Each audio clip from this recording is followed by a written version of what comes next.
Welcome to Leadership from the Cross with Pastor Scott Thom. This broadcast is devoted to taking your ministry and life to the next level.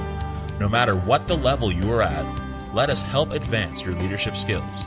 Leadership from the Cross is a ministry of Cross Christian Fellowship in Albuquerque, New Mexico. And now, Pastor Scott Thom.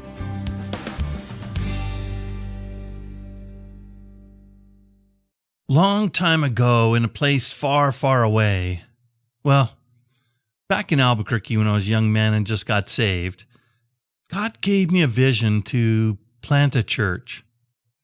And I thought it would be so easy, and I studied a little bit, and 6 months in being a Christian, you kind of think you know all these things, been through the Bible several times, studied through the Bible with Chuck Smith at least once, and man, I've got this. I've listened to, these teachings, and you want to get going, you want to serve the Lord. And God just said, you ain't ready. And even then I thought, okay, I'll obey you. I'll go to Bible college, go to these other places. And then, man, Shazam, I'll be in like Flint, and everything was going to work out. And man, it didn't. It was still years before the Lord allowed me to go plant. And even then, after getting all that experience, 20 some odd years of experience, being on a very large staff, teaching in Bible college, sending guys out, helping them plant, it was something else when we came back to Albuquerque to plant Cross Christian Fellowship. And it started off good, though. I mean, we sent out some flyers, and 34 people showed up at the very first service. 17 people stayed. In 6 months, we moved to a storefront building. We quadrupled our attendance. Well over 100 people coming now. It's less than a year, barely a year.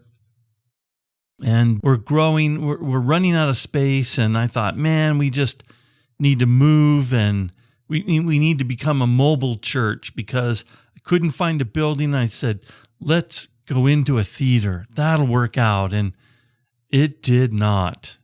We lost 70% of our people. We basically got down to where we were 2 years before, when we just got going. We were back down to about 35 to 40 people after being well into the 100. About 70% of our people moved on. They didn't like the space. They didn't like meeting in the theater. And granted, the theater, which should have been kept up, the manager lost several associate managers, and they weren't cleaning the place. You were sticking to the floor. The movie season came through where you had these posters there that didn't really belong in a church, right? Movie theater posters. And we would do our best to block those, and it just didn't work. And I'll tell you what, at this time, people left. They felt very free to criticize, to offer solutions, but most just offered their absence, not their help. They thought they were helping, and they thought they were doing right, and they wanted to take care of their family and be in a place where it was cleaner and it was brighter and it wasn't as dark as a movie theater. I understand that. We eventually moved to a hotel conference center and stayed there a year and got enough people together so that we could move to a industrial warehouse. And man, I'll tell you what, getting in there, building that out, the warehouse was empty at the time, just no walls, nothing. It was just a slab with a hole in the slab where they wanted the bathrooms to go, and all the rest had to be built out. And I remember many a night being there late, spray painting, texturing, laying tile, putting in fixtures, putting in light fixtures, building the stage and the sound booth, and on and on. And we had some great people that stayed with us and helped us. But for the most part, a lot of suggestions, a lot of solutions, and not a lot of help. Why am I bringing this up? There's victory in this, but there's some lowlights in it. I just want you to know that going into ministry, planting a church, any type of vision, going in your own business, you have to count the cost of your vision. The vision is the easy part of the journey. The journey itself will cost you. Anybody can come up with a dream. Anybody can come up with a vision. Anybody can come up with a suggestion or a solution. But really implementing those things and starting the journey, taking those steps, that will cost you. Because it's easy to criticize. It's easy to offer solution. It's easy to even dream for that person or dream for yourself. Think of what the future could be if you'd only do this. And we have these ideas in our own personal lives, in our family, in business, in our vocation, especially in ministry. And when these things are going slower than normal, even if they're going well, there's always people who want to or feel it's their calling in life, so to speak, to bless you with all kinds of suggestions, all kinds of destinations for you to go on this journey. So here's where you should go. This is what you would do, but they don't walk alongside of you. Very few will do that. Most will suggest the destination and then walk away. And for us, it's if you've done that or cast a vision, planted a vision, had a dream, God's called you to ministry, He's called you to the family, and you're like, this is not as easy as it seems. And people come along and say, well, if you just do this, if you just homeschool, if you just take this night class, if you just do this, everything's going to work out, and these are easy solutions.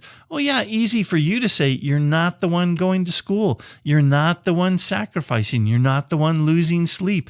You're not the one investing time or money or effort. So it's easy to get a vision. It's not easy to implement the vision. It's not easy to start the journey. Because the moment you buy into a vision, you start paying the price. There's a reason they call it buying in. You got to get people to buy in. That doesn't mean just to acquiesce. That doesn't mean just to accept or just to say, hey, that's a good vision. Buying in means that you are willing to pay a price. You are willing to sacrifice. You are willing to take steps to walk on this journey. Like in your family, the moment you say, let's have a family, man, you had better buy in, right? You had better get ready. People will tell you, new parents will tell you, oh my goodness, I didn't know how much work this little bundle of joy, this little bundle of blessing would be. They are blessings, but oh my goodness.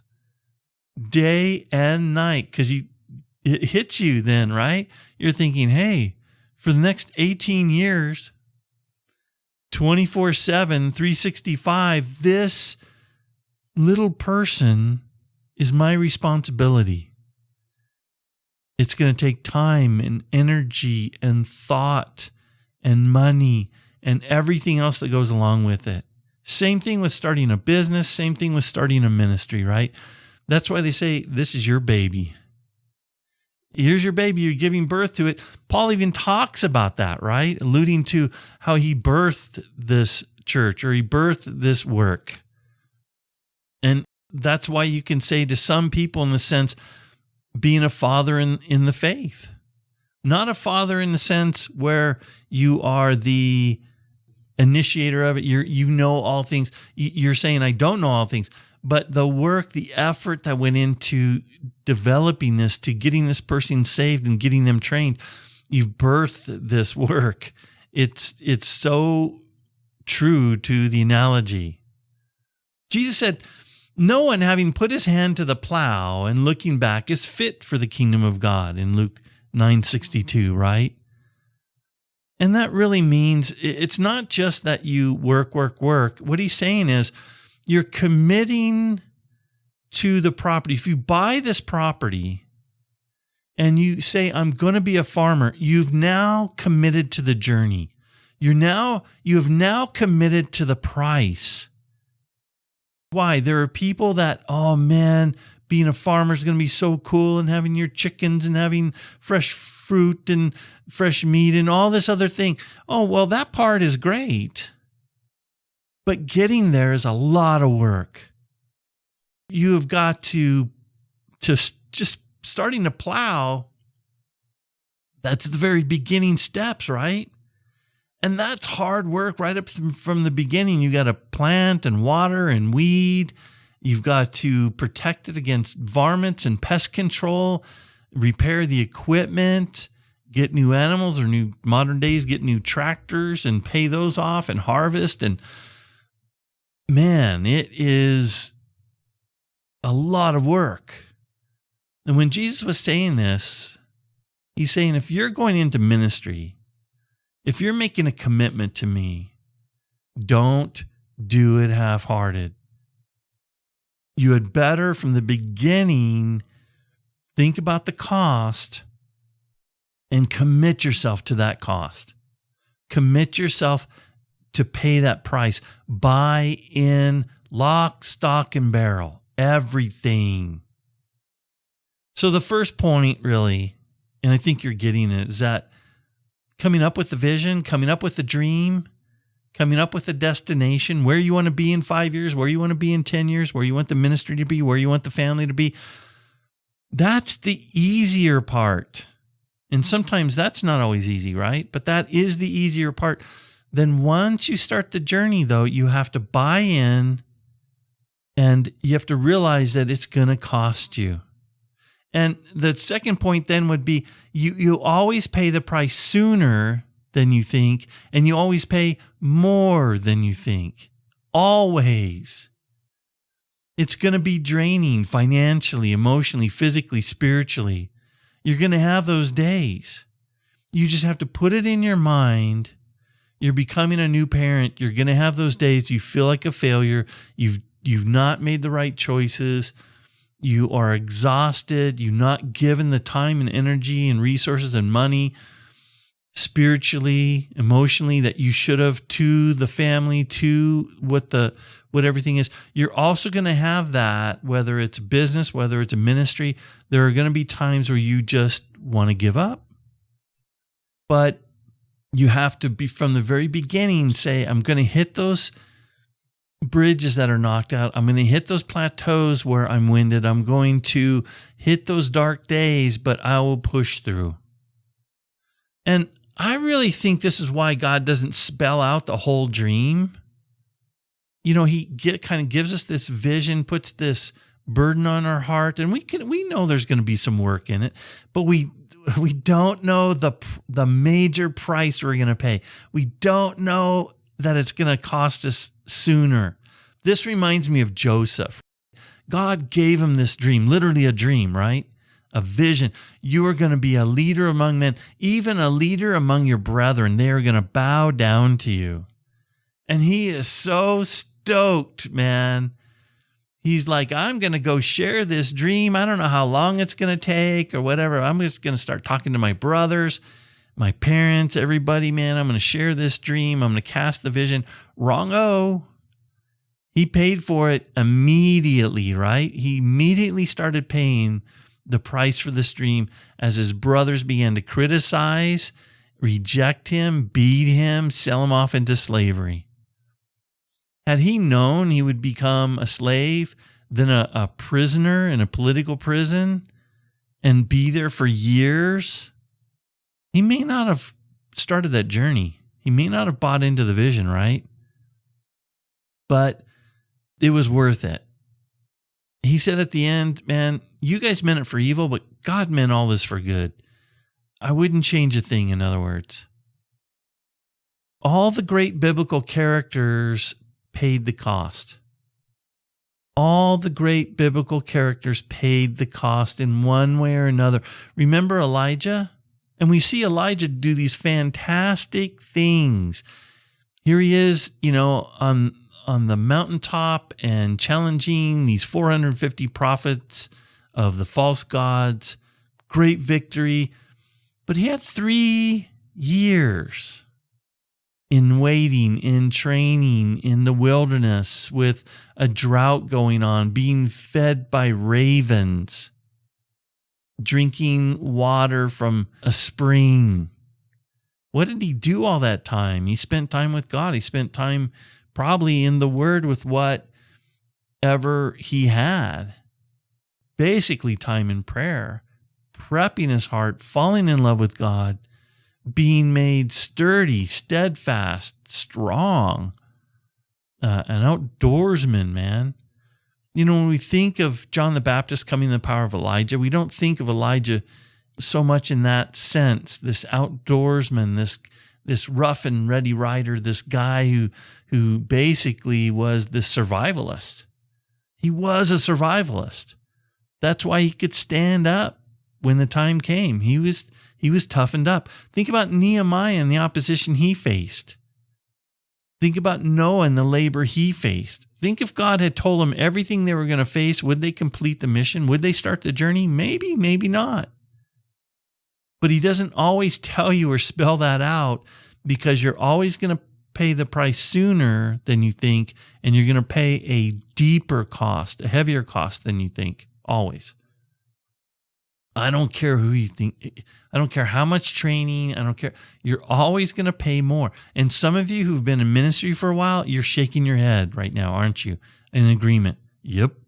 You know, and I wish somebody had come alongside of me and told me that. I wish somebody had prepared me, and I wish I'd had a little bit more help and insight into how these things work. But you'll survive it. You'll make it. The price will always be sooner and more than you think. And thirdly, the bigger the dream, or the higher you go in a dream or a vision, the greater the cost. Now, the bigger the dream, you're kind of getting that, right? The more audacious, extravagant the dream or the vision, it's going to take more. It's going to cost more. But what I mean by going higher means that the more you want God to use you, and if you're going from one vision to another vision that's usually bigger, the cost is usually going to go up.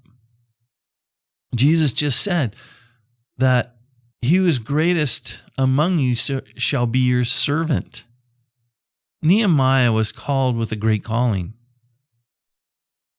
But sometimes we don't realize that he went from a confidant of the king. The cupbearer was close with the king and always around the king. He wasn't just serving up food and tasting the food. He was there, as a consultant. He was around the king all the time, because the king was snacking on things all the time and doing stuff. And pretty soon that cupbearer usually becomes like a right-hand man to the king. And Nehemiah was living in a palace, eating the best food, having comfort, being a part of some of these great, magnificent plans, spending time with the king. It'd be like us spending time with the president. And all of a sudden he says, hey, I've got this burden to go back and rebuild Jerusalem. Go back to a burnt out city. A dump, basically. People were embarrassed by it. It didn't offer any protection. It was just a dump. The sanitation was not there. The walls were not there. The whole working of the city was destroyed. It was not workable. So you're going to have to make a sacrifice. The bigger the dream or the higher you go, the greater the cost. You will have to sacrifice. Actually, you must sacrifice. So you will have to give up something or some things. You will have to have trade-offs. I'm just telling you now. You cannot go into a vision of God. You cannot push yourself and achieve higher goals and everything be copacetic, everything be status quo, everything be the same. You have the same amount of time off, same vacation time, same pay, same everything. You are going to have to make some sacrifices. Look, when you go into marriage, some people go into marriage and they think that, well, everything's going to be the same. And it's not supposed to be the same. There are trade-offs. There are things that you're going to have to give up. You have to give up your singleness, right? Duh, that's obvious. But not to some people. They are still out there mingling with their old friends, doing their old stuff, scheduling everything else. Just kind of like having your mate, your spouse is kind of like your new buddy now, and they're just going to go along with your old agenda, your old scheme, your old timetables. It doesn't work that way. Trading off hobbies, trading off personal space. You lose a lot of personal space. You have to trade off mine. It's not mine anymore. It's ours. You trade off mine for ours. You trade off things, but that's part. There's a great part of that dream, right? Some of those things there's great benefit to trading off your singleness, trading off some of your hobbies, trading off your personal space. Yeah, you don't have some of your personal space, but you're sharing your space with ooh la la, that special person, right? But a lot of people don't see it that way. And that venture, that vision is destined to fail. When you go in and you have a vision and God's called you, you are going to have some trade-offs. If you think you're not going to give up time or give up some effort or give up some sleep or give up, some of the sports or some of the things you love, you're kidding yourself. But now there is a limit. And I agree with some of you who are shaking your head. Oh, you don't give up everything. I totally agree. You have to have a ceiling to your costs. There's certain things you don't compromise or you don't give up. There will be a certain price you will not pay. You should never pay. There's a cost of the more important. There's more important vision, more important dreams, more important journeys that you have to maintain, like your health. Don't pay the cost of ruining your health for ministry or for certain things, because that's not benefiting everybody, and God doesn't call us to do that. Some things, yes, in some ways you give up a night's sleep, but that's not going to cost you your health totally. A night's sleep here, a night's sleep there, extra work or work yourself to exhaustion. God will give you time to recover and do these other things. So, but we're talking about, pushing yourself so far that you don't eat right, you don't exercise at all, you're not getting proper sleep. You're up with every phone call, everything. They're God's sheep. God will take care of them. Sometimes I've had to say no to phone calls and say, hey, dial 911. What? I said, yeah, I'm not coming over. This is something that you need to handle. And I've told you before, you need to kick this person out of your house, call the law enforcement, ask them to come over and help you remove this person from your house. Call me in the morning. I'm going to pray for you now. Call me in the morning. What, Pastor? Look, you can't be all things to all people at all times. Sometimes you're going to have to get up and go. Sometimes you shouldn't get up and go. So you shouldn't ruin your marriage over the cost of a vision, or have parentless kids over the cost of vision, or compromise your integrity over the cost of the vision. Those are things that you should not do.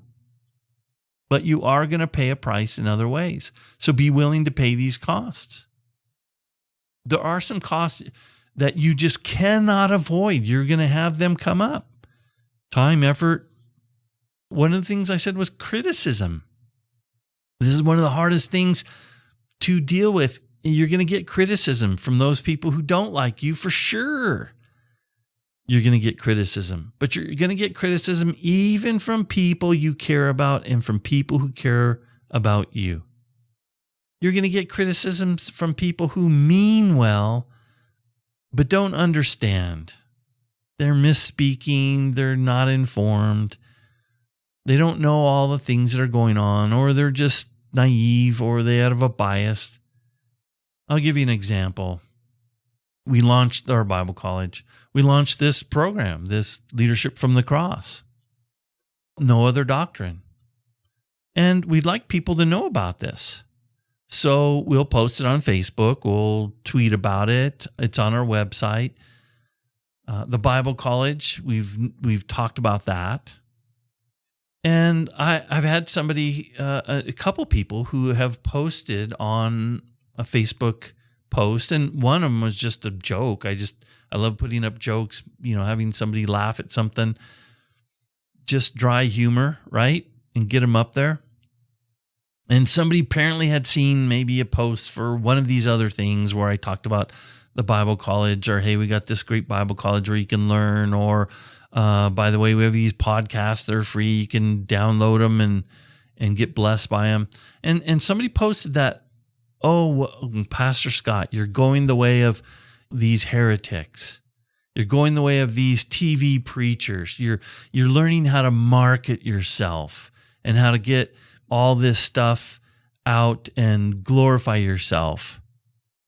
And I was, wow, what? So I just posted back kindly saying, wow, what do you mean by this? I mean, I'm here posting a joke. Well, they didn't reply. They didn't come back. But here's what they were saying. And I've heard this criticism before, that, you've compromised the gospel if you're using advertisement. And you got to think through that. And a lot of people think that, and it's really not. We're called to the Great Commission, right? Sharing the gospel. And you can do that one-on-one, and you share with the person. You go to their country, or go to their place of business, or you go to their home and you share the gospel with them. That's great. Or you invite them to church and you share the gospel with them. That's great. That's the Great Commission working. But most people stop at that, speaking. But if you do anything other, like if you do a flyer, then it's not a faith. Most people will accept the flyer, right? Okay, so you have a flyer and invites people to church, or invites them to an outreach, or it shares the gospel. You do a tract. What if you take that now, instead of just handing it to somebody, you hang it on their door? Oh, well, no, you can't do that. Well, what's the difference? You're still getting out the word. You're still engaging with them. What's the difference between that and something that's electronic or on the airwaves? As long as the message is getting out, you're not compromising the gospel. But if whatever means or method you use to get the gospel out, in song, by worship, or by a flyer, it's nothing wrong with that. But after that, I just let it go. You don't go back and blast the person. I just asked a question, letting them try to explain themselves, and then I could kind of engage them and lovingly correct them. As Paul says, you in love, you bring the correctness. And there might be some good to that criticism. When should you listen to criticism? Let's go over some points of when this is part of the cost you're going to pay, but sometimes you don't have to pay it, and sometimes you should pay it. When criticism comes, when should you really sit down and receive it? Hey, when they have a good argument and they're not just coming from a bias. Some people come because they have a bias towards evangelism. They're hyper-Calvinistic. You shouldn't even evangelize. They have a bias because they were once taught that where God leads, God provides, and that means that you don't advertise, you don't put your name online or do anything, or even print a business card. God is the one who adds to the church, even though he could very well add to it through a website or through a business card or through a flyer. They already come with a biasness. If they come with that and they don't have a good argument, then don't receive it. Love on them and move on. But if they have a good argument, sit there, contemplate it, think about it, and say, hey, I think they got a good biblical argument. We need to change directions here. Listen to the criticism when they have experience or knowledge in the area. It's a pastor who's gone before. It's another person who's planted a church. It's another person who used to run a children's ministry and you're doing children's ministry. They have knowledge or experience in the area. Sit down and listen to them. Sometimes times have changed and moved on and things that they were doing don't work. If they sit down and they tell you, hey, I've planted a church and here's how you do it. And people really are into the organ, and get an organist and get an old timey organ, and you'd be like, okay, well, thank you. But people don't listen. They don't play harps and listen to organ music anymore. But if they have good experience and they're sharing good information, use it. When to listen to criticism, when a person who rarely criticizes does so, as opposed to a critic's critic. The people who think that God's given them the ministry of criticism, that they walk around criticizing anything and everything, that nothing's good enough, that they just know better. They always top whatever you're saying, and they always are able to criticize or give you something else. Well, that is a critic's critic, and you don't listen to that. But somebody who rarely raises criticism, listen to that person. Listen to the person who will back you either way. A person who will, even if you don't take criticism, will still have your back. This would be like, remember Jonathan, Saul's son?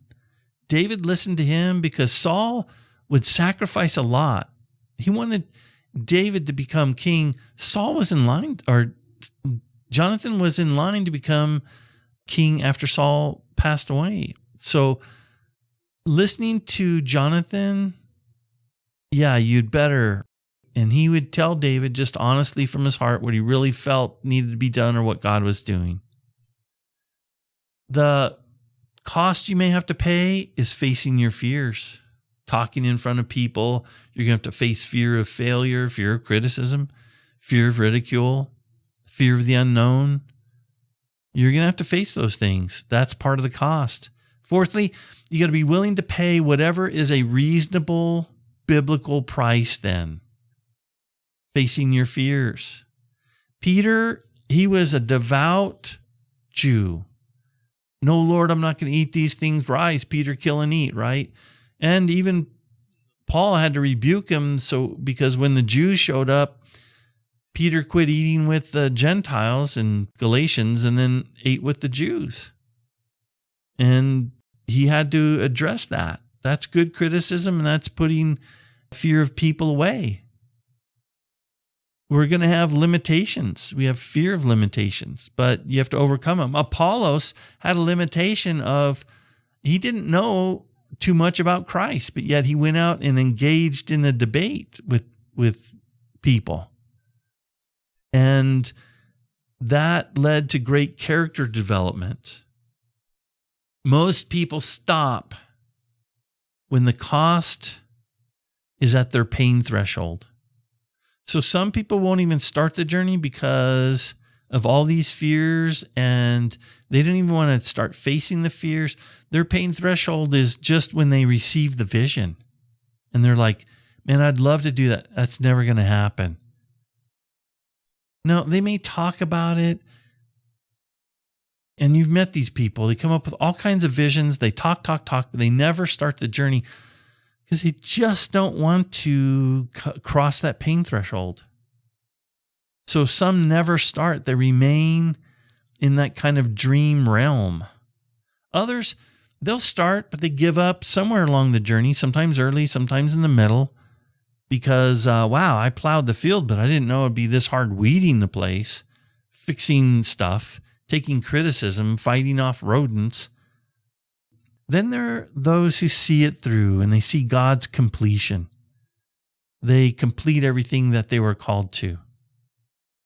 And this is something that our society is getting less and less apt or able to do.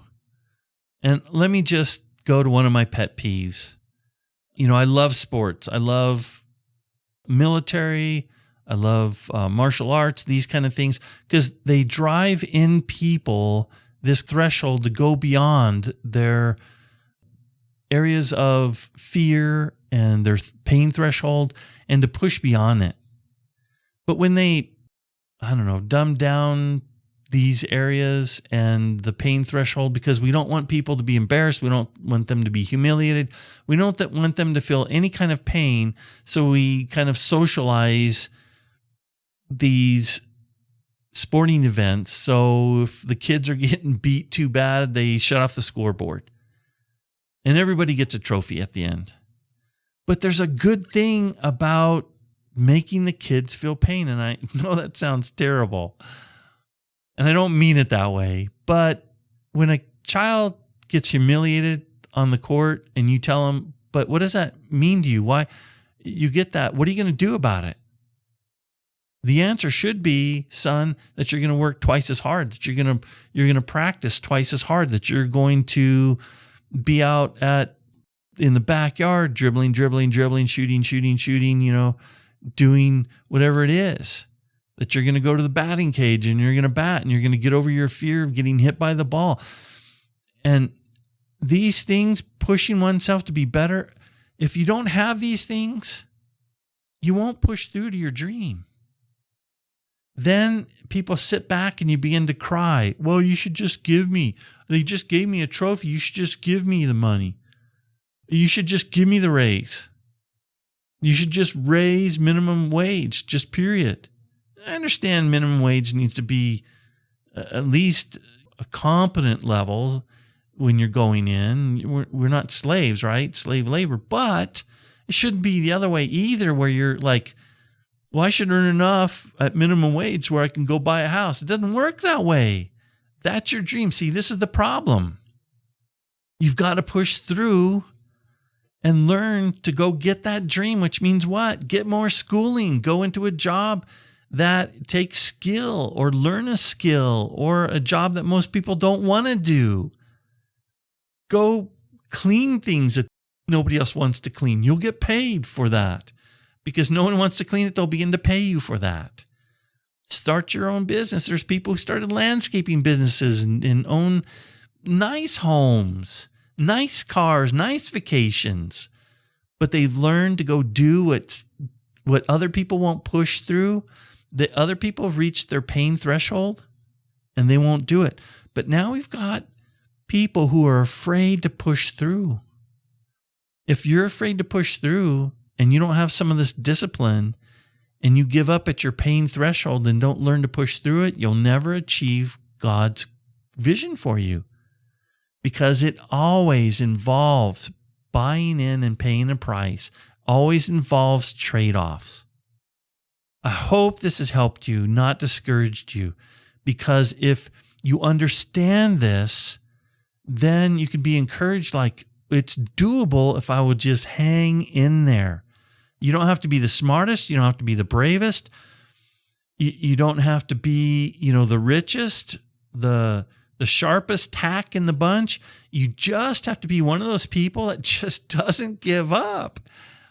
And God blesses that. If you just have this tenacity, I'm just going to hunker down and be this bulldog and just going to hang on, God will reward that tremendously, because so many just give up. And he's going to go, well done, thou good and faithful servant. You didn't give up. Because he's going to come along and help you with a lot of these other areas. And he will bless you for every trade-off. So, yeah, dream big and then buy in. Blessings until next week. You have been listening to Leadership from the Cross with Pastor Scott Thom of Cross Christian Fellowship in Albuquerque, New Mexico. Check out Pastor Scott's ministry training school and his other radio show, No Other Doctrine, by visiting our website at crossfellowship.org. That's crossfellowship.org. Also, you can visit our Facebook page at Facebook.com/Leadership from the Cross.